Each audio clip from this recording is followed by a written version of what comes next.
Oh my God, guys, have you seen the TikTok Go?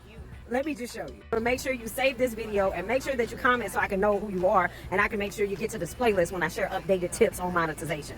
Oh, and don't forget to like the video. Okay, let's go into it. Oh my God, guys, I got invited to TikTok Go. So I'm gonna show you how I actually get there so I can post the content. So I'm on my profile, I click the three lines at the top and it pulls up the sub menu. I'll click on TikTok Studio.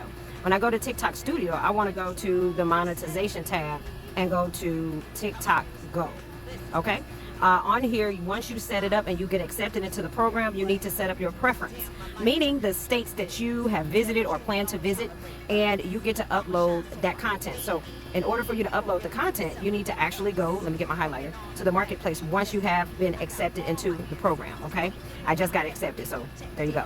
It will show you all of the hotels and what they're doing to supply you a commission for reviewing their stay. I think that this is amazing. I'm so excited to get to use it and to level up. Let me know if you have TikTok Go as well. I've been reviewing restaurants on here, but this is a game changer. Make sure that you're following me also on TikTok for more tips and tricks on monetization. I'll see you later.